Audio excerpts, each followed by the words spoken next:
Shalom, y'all. I want to give all glory and honor to the Most High God, Yahweh. Yahweh meaning He exists, and it is the true name for those that don't know of the Most High God name.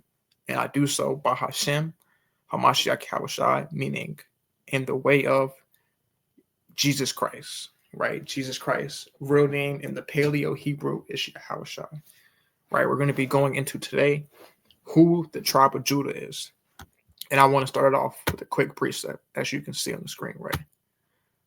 This is Romans chapter 8, and we're going to read verse 19 in the CEV. And it reads, "In fact, all creation is eagerly waiting for God to show who his children are." So the Bible tells you everybody is patiently waiting for the true children of God to be revealed. And as it says in the book of Daniel, chapter 12, knowledge shall increase. So through the spirit and power of the Most High God, I'm going to make this abundantly clear who the actual tribe of Judah is today. And we're going to start it off with a little prophecy.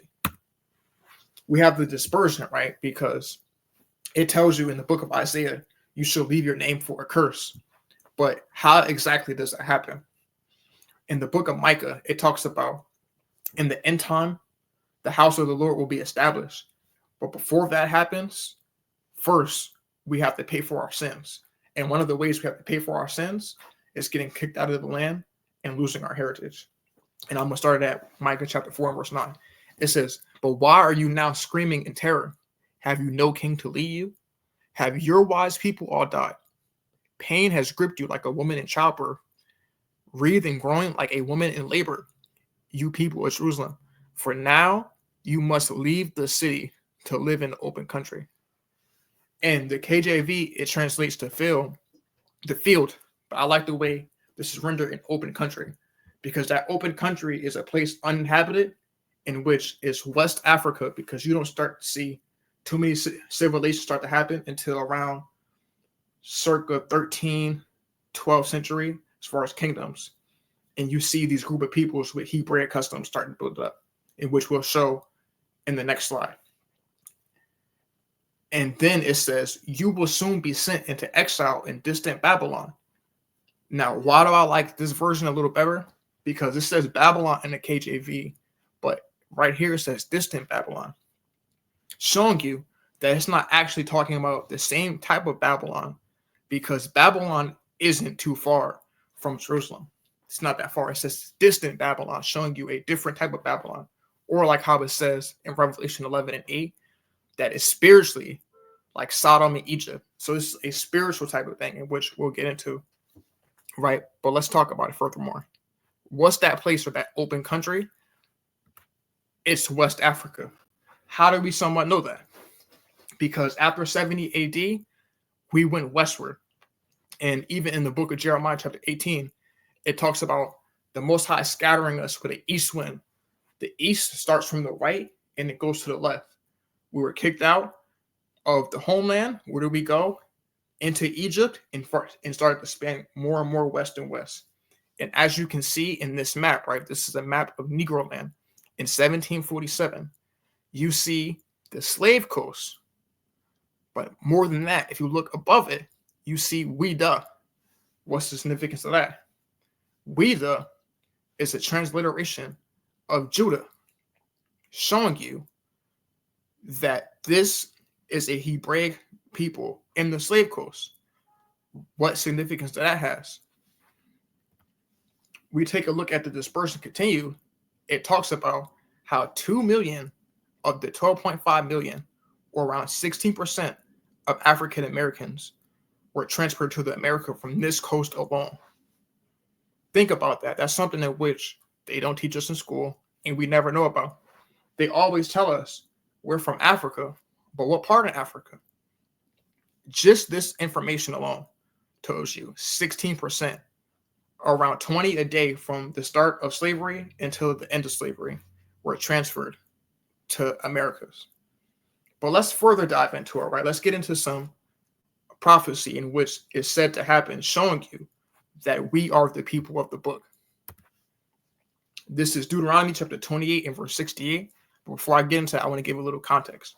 From verses 1 through 14, it tells you the blessings in which will happen upon us if we listen to the Most High God. In verse 15 down, it tells us the curses in which if we don't take heed, various different things are going to happen to us. And listen to this, right? This is the transatlantic slave trade in the Bible. I know you never heard this in church, but pay attention. It says, and the Lord shall bring thee into Egypt again with ships. Now, people would say, how is that talking about America? It says Egypt. Egypt, pertaining to Exodus 20 and verse 2, is a place of bondage. And it says with ships. We walked out of Egypt. How is it that now we need to get out of Egypt with ships? Or to go into Egypt with ships, I should say. It's showing you that it's a symbolic place. Revelation 11:8. It said it's spiritually like Sodom and Egypt. We think about the Americas or America, it's a mixing pot. It's like Babylon because Babylon means mixture by confusion. It's spiritually like Sodom and Egypt because you think about all of the slavery in which transpired in America. And like Sodom, you think about, the ABC group in which is prominent in America, or that Western type of culture that's in America. This is how we know this is the place in which it's talking about. And it says, with ships, by the way I spake unto thee, thou shalt see it no more again. So it's giving you context clues, showing you it's not the actual place Egypt, but it's a place similar like Egypt. And it says, and there you shall be sold unto your enemies for bondmen and bondwomen, and no man shall buy you. Letting you know how and what's going to happen to us, because that word in Hebrew for buy you is redeem. No one's going to redeem you from this place. And it said in Micah chapter 4, 9 through 10, that you're going to go into the open country or the field in the KJV, and there you're going to be sent to distant Babylon. This is what it was prophesied was going to happen to us for our disobedience. But let's get into the next point.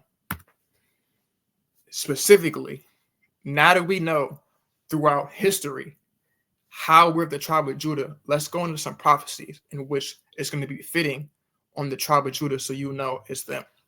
This is Genesis chapter 49 and verse 1. And Jacob called his sons and said, gather yourself together, that I may tell you that which shall befall you in the last days. So you're going to be seeing some of the characteristics on these group of people in which are the tribe of Judah, because everybody tells you, even your grandma tell you, we're in the last days right now, right? Verse 8, it says, Judah, thou art a lion's whelp. It says, Judah, thou art him whom thy brother shall praise. Thy hand shall be in the neck of thy enemies, and thy father's children shall bow down before thee.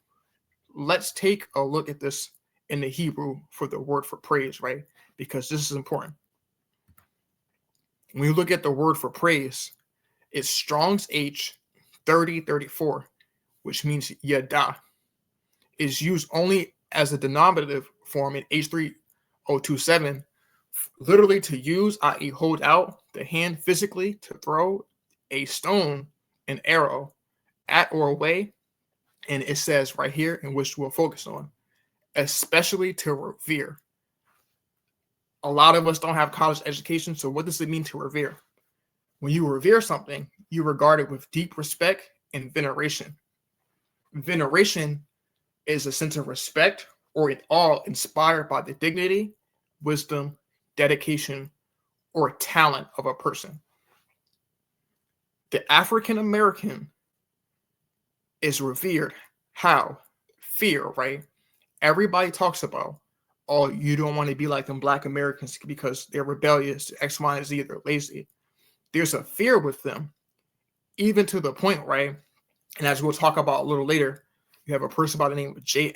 Edgar Hoover, in which feared that the Black unity would stir up the rise of a Black Messiah. You have veneration of the so-called African American to the point where throughout the world, they copy our culture. You have everybody wearing fitted caps. You have everybody wanting to be like they're from New York getting sturdy. Why? Because you, African American man, you're from the tribe of Judah, and thou art he whom thy brethren shall praise. And not just thy brother, the entire world shall praise. Why? Because they have that extreme veneration for you. And you look at the word Judah or Yahweh, it's that praises of God. God gave us these special talents to where, even in our wickedness, you got crazy explicit music like Sexy Red and etc. saying the wildest things. But yet, who do they copy? That tribe of Judah. But let's take another look, right? Verse 9, it says, Judah is a lion's whelp.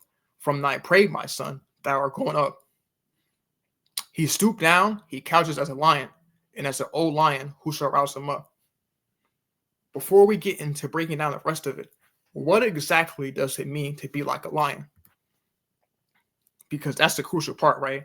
Let's read the book of Maccabees chapter 3 and verse 4. It says, in his acts, he was like a lion, and like a lion's whelp roaring for his prey, for he pursued the wicked and sought them out and burnt up those that vexed his people. So now we're going to see a group of people, talented, inspiring, fearful, in which people fear them, getting unified, and revolutionaries. That sounds like your African-American man, especially in the times of the 60s. Right, let's read another verse. You have Numbers chapter 23 and verse 24, MSG. It says, look, a people is rising to his feet, stretching like a lion, a king of the beasts, aroused, unsleeping, unresting until his hunt is over and is eaten and drunk in his fill. So these are going to be a people in which aren't satisfied when they're getting oppressed and they're seeing their people getting oppressed. They're going to be courageous, fighting up for the injustice of their people. Let me demonstrate further how African Americans are of the tribe of Judah. And we'll start off by first, the great, powerful Malcolm X. Who is Malcolm X, right? We're in the year 2025, so a lot of us don't know the history, specifically Black history. And like Malcolm X, right, he was born Malcolm Little, but he changed his name to X in a symbolic attempt to display his unknown African ancestry, because your average African-American man, just like Malcolm X, doesn't know where he originates from. That's why I showed you that map in Negroland, because it showed you at least 16% of the people taken from the slave coast or the coast of Weeza were transferred to America. But why is it that they don't teach you that? It's because we don't have our heritage, just like how he did it. He was a spokesman for the Nation of Islam and a prominent figure during the Civil Rights era, and he courageously spoke up for the injustice against African Americans, urging them to fight under the motto, by any means, courageous like a lion, throughout all the people in which said, don't do it, and they threatened his life. He spoke up boldly, just like how it said the tribe of Judah would be, like a lion's whelp. But don't take my word for it. Let's look at a video where we can see the powerful Malcolm X teaching, specifically not to hate yourself, the same thing in which we do right now.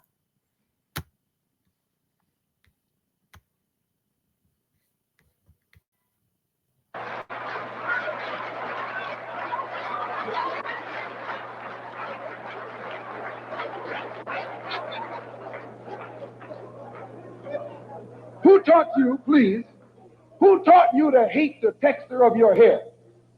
Who taught you to hate the color of your skin to such extent that you bleach to get like the white man?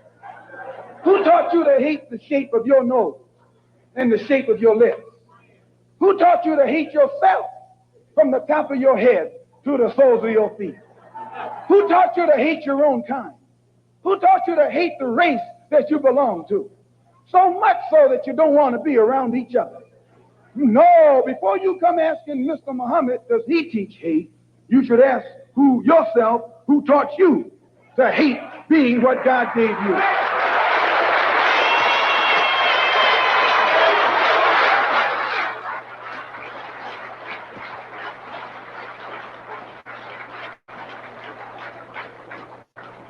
We teach you to love the hair that God gave you.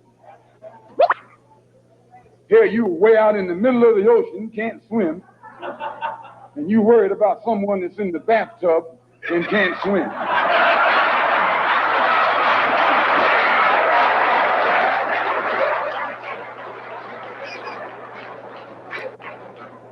don't steal, we don't gamble, we don't lie, and we don't cheat. And that also deprives the government of revenue, because you can't get into a whiskey bottle without getting past the government seal. You can't open a deck of cards without getting past the government seal. Here's a white man makes the whiskey and then puts you in jail for getting drunk.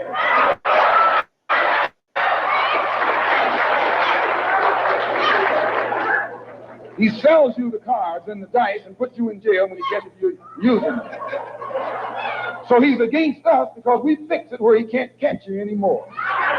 We take the dice out of your hands and the cards out of your hands and the whiskey out of your head. The most disrespected person in America is the black woman. The most unprotected person in America is the black woman. The most neglected person in America is the black woman. And as Muslims, the Honorable Elijah Muhammad teaches us to respect our women and to protect our women.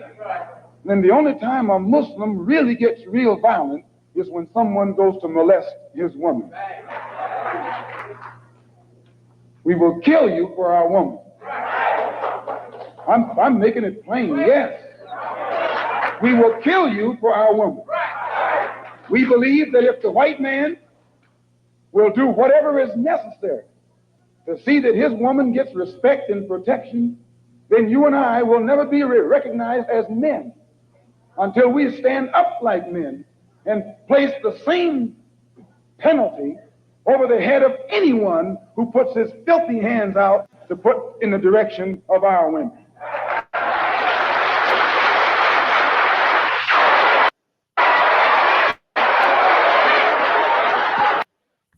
And that's the type of pride in which Malcolm X had, right? By any means was such a powerful statement because he truly meant that. By any means, he was willing to establish his people being at the top, whether it meant him dying. And it's so amazing how the Most High works because he compares us like lions. When you think about the role of a male lion, their primary role is to protect the cubs and their pride. And just like what he said, we will kill you for the things in which you try to do to our women. And by any means, he was willing and he laid down his life for his cause. Even though he started to go off at the end, he still displayed how it is to be like a lion. But let's get into the next person, right? Because this is a crucial one. And most people know about this person by the name of Martin Luther King. He was an American Baptist minister and a civil rights activist, which played a major role in the civil rights movement until his assassination. He was more so on the peaceful side, but he was still as bold as a lion, overcoming all obstacles which were against him. He stood firmly for the betterment of his people, and no matter what persecution he faced. But again, let's not take my word for it.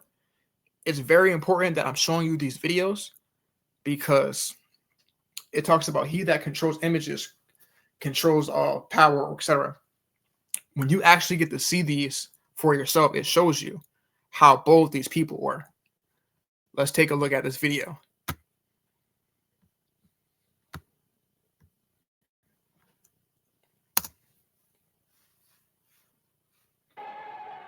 In May of 1963, protest against segregation in Alabama brought the issue of racial conflict to a head.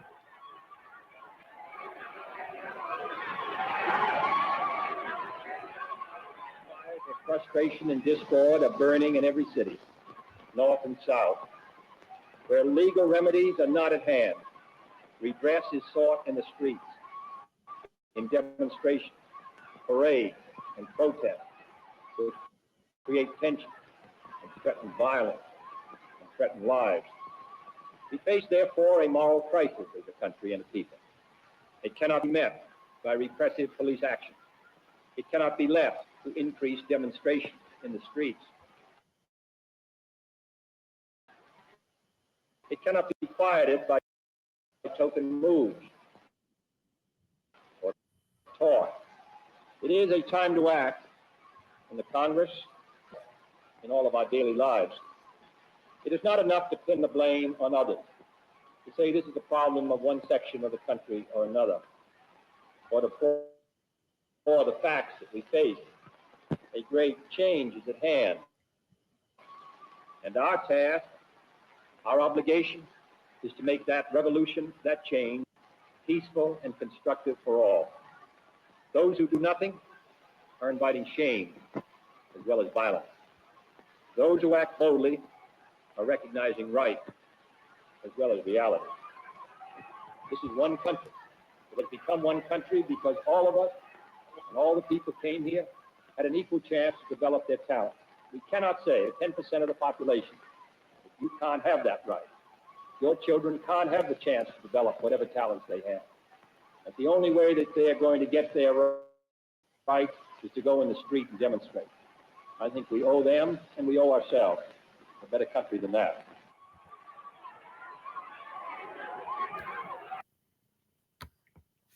Powerful, right? You can see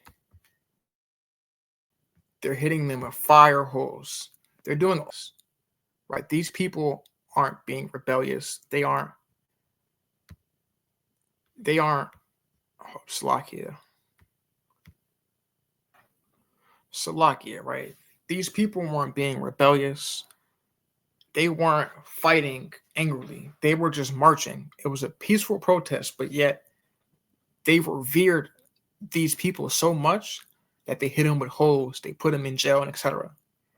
Further demonstrating how we are the tribe of Judah. But look at this, right? I want you guys to check this out, right? The government was so afraid of Black unity that look at what they sent anonymously to Martin Luther King. They were telling him that they were going to expose his sexual deviancies, and they were spying on him undercoverly by a thing in which we'll go into a little later, in which took all three of these men down. Well, specifically, two of the parties down. But listen, if you look at the bottom, listen what it says. It says, King, there is only one thing left for you to do. You know what it is. You have to just 34 days in which to do this. They were telling him, look, and the actual government was telling him, if you don't kill yourself in 34 days, listen, we might take matters into our own hands and we're going to expose you and etc. Think about the power in which you African Americans have. You know what I'm saying? You being the praises of God. But let's look at the next thing. Because in the midst of this, right, he still didn't back down. And it's amazing how it's symbolic, because in the same way his ancestor did, this is the same thing. I'm going to read this precept. This is Numbers chapter 13 and verse 30. It says, and Caleb stilled the people before Moses and said, let us go up at once and possess it, for we are able to overcome it. And that was one of the mottos in which Martin Luther King said, we shall overcome. Let's look at the video in which Martin Luther King displayed that same type of pride and resiliency as his ancestor Caleb when he saw his enemy and the mighty stature of him.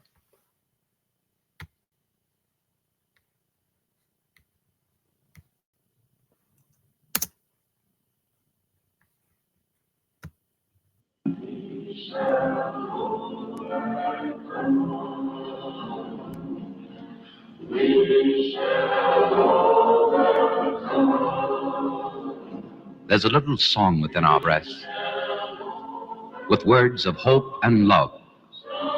The melody blends as we join hands with faith in God above. Dr. Martin Luther King now tells us of this song. There's a little song that we sing in our movement down in the South. I don't know if you've heard it, but it has become the theme song. We shall overcome. We shall overcome. Deep in my heart, I do believe we shall overcome. Though I've joined hands so often with students and others behind jail bars singing it, we shall overcome. Sometimes we've had tears in our eyes when we joined together to sing it, but we still decided to sing it. We shall overcome. No, before this victory is won, some will have to get thrown in jail some more, but we shall overcome. Don't worry about us. Before the victory is won, some of us will lose jobs, but we shall overcome. Before the victory is won, even some will have to face physical death. But if physical death is the price that some must pay to free their children from a permanent psychological death, then nothing shall be more redemptive. We shall overcome. Before the victory is won, some will be misunderstood and called bad names and dismissed as rabble-rousers and agitators, but we shall overcome. And I tell you why. We shall overcome because the arc of the moral universe is long, but it bends toward justice.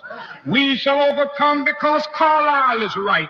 No lie can live forever. We shall overcome because William Cullen Bryant is right. Truth crushed to earth will rise again. We shall overcome because James Russell Lowell is right. Truth forever on the scaffold, wrong forever on the throne. Yet that scaffold sways the future. Behind the dim unknown standeth God within the shadows, keeping watch above his own. We shall overcome because the Bible is right. You shall overcome. Deep in my heart, And right, one of the key things you hear him say, right? He said, we shall overcome because the Bible is right. I'm saying some of our people, right, it said they had a zeal of God, but not according to knowledge. So he knew eventually, this plight was going to subside once we actually obeyed God. But he did not necessarily know what tribe he came from, which would be the tribe of Judah. But he knew, just like his ancestor Caleb, that he was able to overcome the enemy. But let's take a look at another one in the final party or movement in which we'll focus on, just to further display how the African Americans are the tribe of Judah, and that's the Black Panther Party. The Black Panther Party was a black empowerment organization founded by college students Huey P. Newton and Bobby Seale. These two young men displayed extraordinary qualities or characteristics which led to one of the most influential movements in the 60s with an eventual tragic evolution. Right. But they had this program called the 10-point program of a Panther, where they displayed lion-like qualities. How so? They fought for the rights of their people, with the first statement or the statute and belief in which they lived by was, we want freedom. We want power to determine the destiny of our black and oppressed communities. Like a lion, right? They're fighting for their pride, their cubs, and etc. It says we want full employment of our people. We want an end to the robbery by the capitalists of our black and oppressed communities. And we want decent housing fit for the shelter of human beings. I gave a brief overview, but let's watch the power in which this speech was delivered by a young man, right, a college student, a young lion.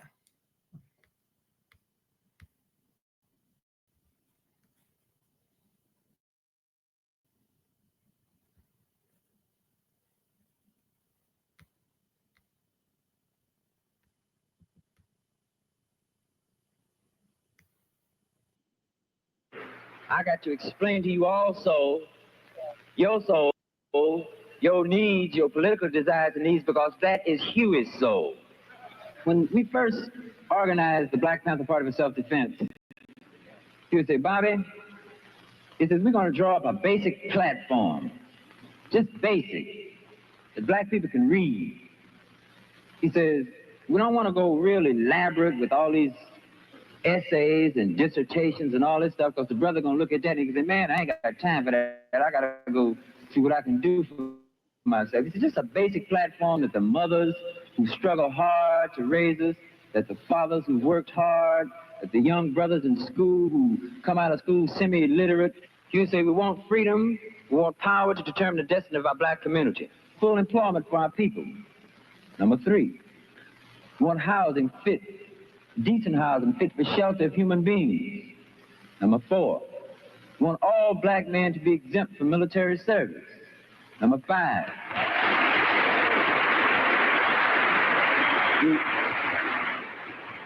we want decent education for our black people in our community that teaches us the true nature of this decadent racist society, and to teach black people and our young black brothers and sisters their place in society, because if they don't know their place in society and in the world, they can't relate to anything else. Number 6, we want an end to the robbery by the white racist businessman of black people and black people in their community. Number 7, we want an immediate end to police brutality and murder of black people.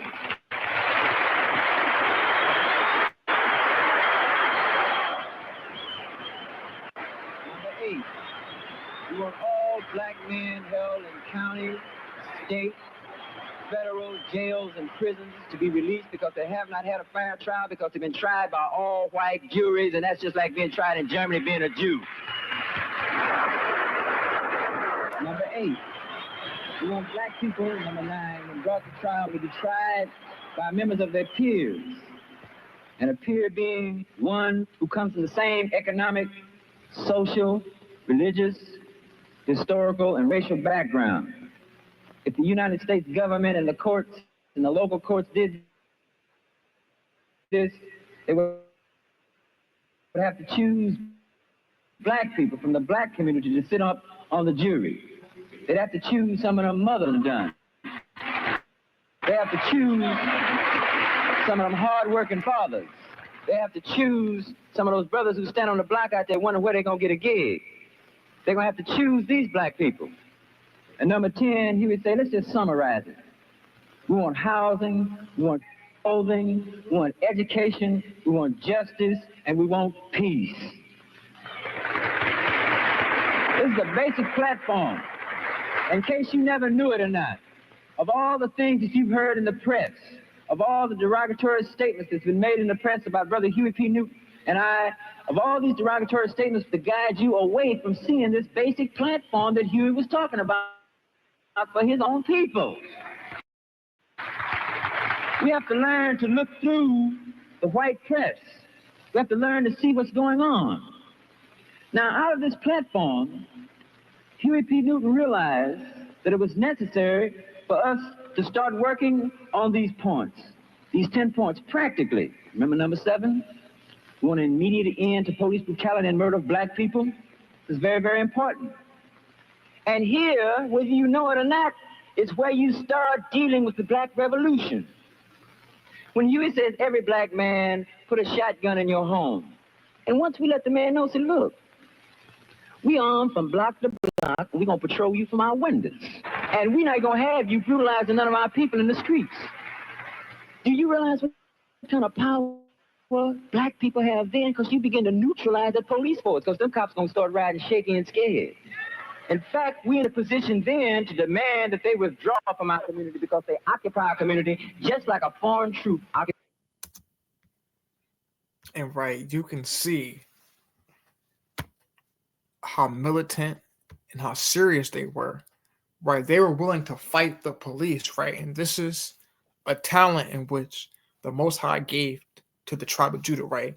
This is Deuteronomy chapter 33, and I'm going to read verse 7. And it reads, so like, I don't know why it's taking so long. But yeah, man, this is powerful. The Spirit. It says, Moses said this about the tribe of Judah, O Lord, hear the cry of Judah and bring them together as a people. Give them the strength to defend their cause and help them against their enemy. They had that 10-point program to where they're feeding kids, they're getting medical care, and they're telling them to be armed, fighting against the government. But unfortunately, right, it says in the book of Isaiah, they shall gather together, but not by me. They didn't have the purest thing, or they weren't gathering together via the Bible. So ultimately, it wound up falling. And the person in which I was talking to you about before, right, it was J. Edgar Hoover. He was the person in which was an attorney, lawyer / law enforcement, in which founded the FBI. He is the person in which came up with the counterintelligence to where they spy on your phone, they invade your privacy with your Gmails and etc. He's the person that came up with this. And through his advancements in the FBI, this is what led to the dismemberment of the various different organizations. You have the Panther Party, to where it told them, oh, if you actually, I have a video on that. I'll let y'all check that video out so you can see for yourself. Right? Because the Bible says, prove all things. Listen to how he defames the Panther Party, a group of people on which are feeding his himself.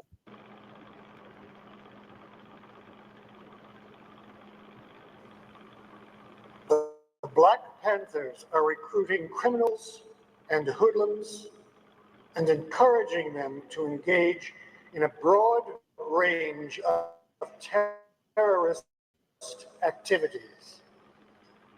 They are the greatest threat to the internal security of this country. We want to make it clear to Black youth that if they want to be revolutionaries, they will be dead revolutionaries.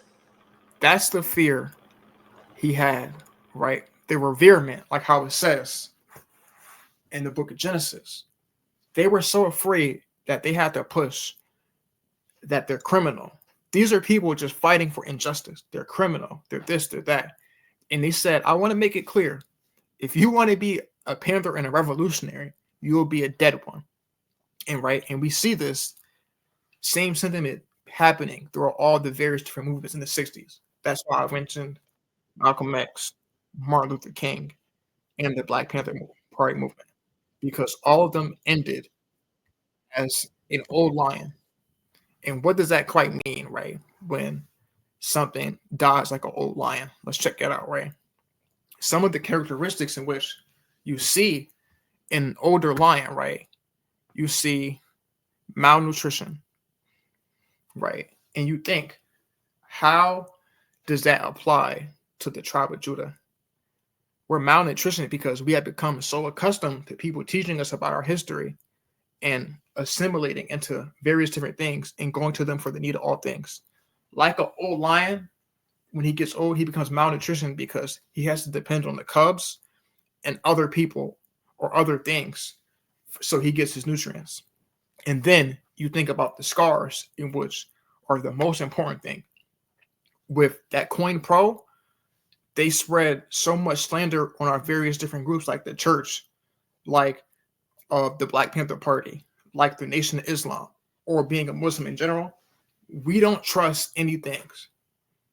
We put our various trusts in different religions, and it's like we can't do it. Now we got to the point where if you tell somebody about the Bible, they're so opposed or contrary to it, they don't even want to hear it. But, right, and the key thing to this is, right, who shall rise him up, in which it talks about, right? Let's get into that last verse in which we can see who the tribe of Judah is. This is Genesis chapter 49 and verse 10, because there's going to be a person in which rises up the tribe of Judah again. And it reads, the scepter shall not depart from Judah, nor a lawgiver from between his feet, until Shiloh come. And unto him shall the gathering of the people be. And when you look at this word for Shiloh, it's man of tranquility or man of peace. And it's an epithet for the Messiah. And we all know that oncoming Messiah is Jesus Christ, or Yahweh Shai in the Hebrew, meaning he is salvation. But let's see what he's going to do as far as gathering his people.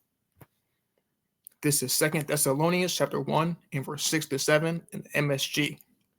It says, you are suffering now, and like in the 60s and still to this day, we're suffering, but justice is on the way. We know our Lord and Savior sprang out of Judah, and he's going to grant salvation and deliverance for his people. It says, when the Master Jesus appears out of heaven In a blaze of fire with his strong angels, he'll even up the score by settling accounts with those who gave you such a bad time. His coming will be the break we've all been waiting for. We've been marching since the 60s. We've seen Trayvon Martin, George Floyd, the list goes on, get killed in the streets. They treat us like dogs, and etc. But when Christ finally comes back, that'll be the gathering of the people. And that's when we'll finally get that break we've been so long waiting for. And with that, I want to give all glory and honor to the Most High God, Yahweh. And we do so by Hashem HaMashiach Yahushua. We say shalom.